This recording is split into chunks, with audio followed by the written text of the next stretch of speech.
जाको राखे साइयाँ मार सके ना कोई। कहते हैं बचाने वाला मारने वाले से बड़ा होता है।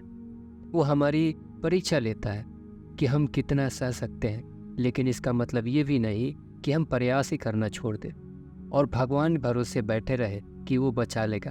आप एक बार ये सोचिए कि आप किसी समुद्र में खो गए हैं और आपके पास खाने पीने का कोई सामान नहीं है, किसी से संपर्क करने का कोई जरिया नहीं है। आपको ये भी नहीं पता कि आगे क्या होगा, अब जिंदा रहेंगे या नहीं। कैसा महसूस हुआ? एक डरावना सपने की तरह, है ना?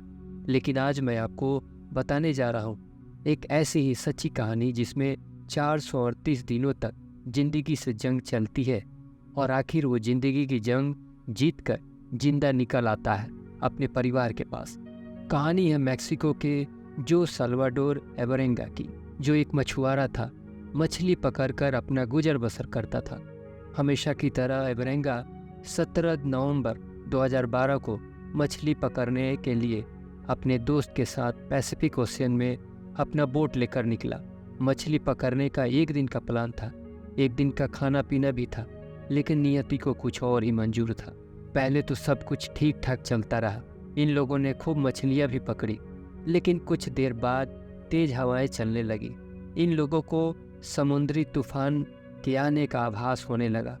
एवरेंगा समझ चुका था कि तूफान आने वाला है, इसलिए ये अब लौटने के लिए अपने बोट को किनारे की तरफ ले जाने लगे। तब तक बहुत देर हो चुकी थी।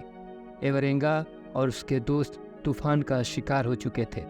एवरेंगा ने किसी तरह तूफानों से लड़ते हुए बोट को किनारे की तरफ लाया, लेकिन फ्यूल खत्म होने के कारण फिर तूफान ने बोट को उल्टी दिशा में मोड़ दिया। उसके पास बोट चलाने वाला कोई चप्पू भी नहीं था। अब इनके पास रेडियो ही आखिरी उम्मीद थी, जिससे वो बार बार कांटेक्ट करने की कोशिश करते रहे, लेकिन किसी ने उनको रिस्पॉन्स नहीं किया।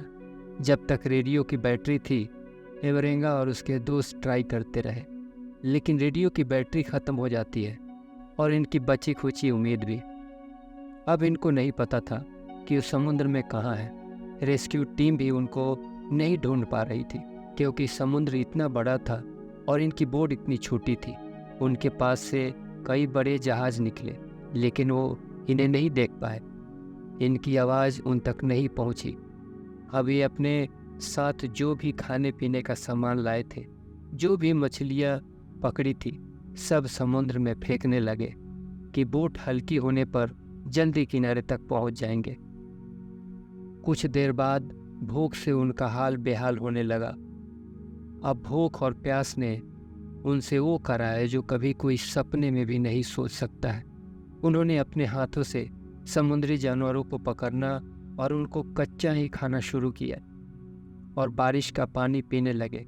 लेकिन जब बारिश नहीं होती थी तो अपनी प्यास बुझाने के लिए वो लोग मछलियों और बाकी जानवरों का खून और अपने पेशाब तक को पीने लगे। सोचिए वो किस हद तक मेंटल टॉर्चर हो रहे थे। ये सोचकर भी किसी की रूह कांप जाएगी। इस तरह जैसे तैसे करके उन लोगों ने 4 महीने गुजार दिए। एवरेंगा का दोस्त इस टॉर्चर को नहीं बर्दाश्त कर पाया और उसकी मौत हो गई। अब अल्वरेंगा अकेला पड़ गया। उसे अब डर सताने लगी। अब एक दिन काटना उसके लिए मुश्किल हो रहा था।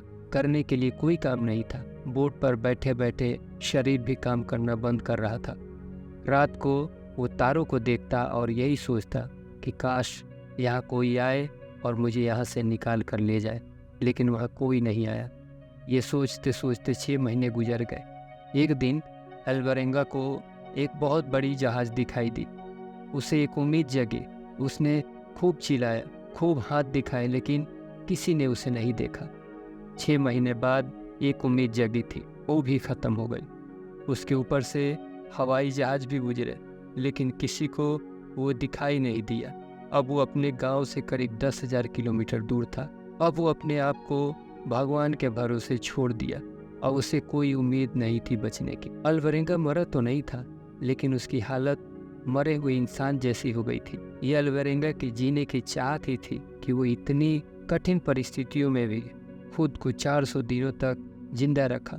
अल्वरेंगा के नाम ये रिकॉर्ड हो गया था बिना किसी सोर्स के अकेले 400 से अधिक दिनों तक समुद्र में रहने का यह रिकॉर्ड तोड़ने का कोई सोचेगा भी नहीं। अब 438 दिन अल्वरेंगा को समुद्र में बिताए हो गए थे। उसकी जीने की उम्मीद रंग लाई। 30 जनवरी 2014 को उसने इतने दिनों के बाद एक आइलैंड देखा और जैसे उसकी नज़र उस आइलैंड पर पड़ी, अब उसमें जान आने लगी। वो बोट से समुद्र में कूदा और तैरकर आइलैंड पर पहुंच गया। उसके हाथ पैर काम नहीं कर रहे थे। इतने दिनों तक बिना खाना पानी के वो कंकाल की तरह हो गया था। वो किसी तरह पानी से बाहर आया और बेहोश हो गया। उसे ठीक से दिखाई भी नहीं दे रहा था। कुछ देर बाद जब उसे होश आया तो वो वहाँ के लोकल लोगों के पास अपने को पाया। वहाँ के लोकल गार्ड्स ने अल्वरेंगा के बारे में पता कर उसे उसके देश भेज दिया। जब अल्वरेंगा अपने घर अपने लोगों से मिला तो उनको अपनी आंखों पर यकीन ही नहीं हो रहा था, क्योंकि सब उसको मरा हुआ समझ रहे थे। सबकी आंखों में खुशी की आंसू आ गए। तो ये थी एक इंसान के हिम्मत और हौसले से मौत से लड़ने की कहानी। एक इंसान चाह ले तो अपने हिम्मत के बल क्या कुछ नहीं कर सकता। वो जो चाहे कर सकता है, जो चाहे पा सकता है। जैसे अल्वरेंगा ने बिना खाना पानी, बिना कपड़े के 438 दिन बिताए और मौत से जीत कर आया। हमारे पास तो सब कुछ है, फिर भी पता नहीं हम किस टाइम का इंतज़ार कर रहे हैं कुछ करने के लिए। अगर इंसान के अंदर कुछ करने की चाहत होगी तो हालात चाहे कैसे भी हो हमें नहीं हरा सकती। अब चाहे हालात कैसे भी हो, एक बार इस कहानी को याद कर लेना। जो भी रुकावट होगी वो हट जाएगी, क्योंकि अल्वरेंगा से बदतर तो नहीं होगी। तो फिर उठो, किसका वेट कर रहे हो आगे बढ़ने के लिए। चलो, एक नई दुनिया तुम्हारा इंतज़ार कर रही है, नए सपने तुम्हारा इंतज़ार कर रहे हैं। तुम अपनी वजह से रुके हुए हो, तुम्हें कोई नहीं रोक रहा, तुम खुद अपने आप को रोक रहे हो। आगे बढ़ो और सफल बनो। अगर ये रियल स्टोरी आपको अच्छी लगी तो प्लीज़ इसे अपने दोस्तों में शेयर करें और चैनल को सब्सक्राइब करके सपोर्ट करें। धन्यवाद।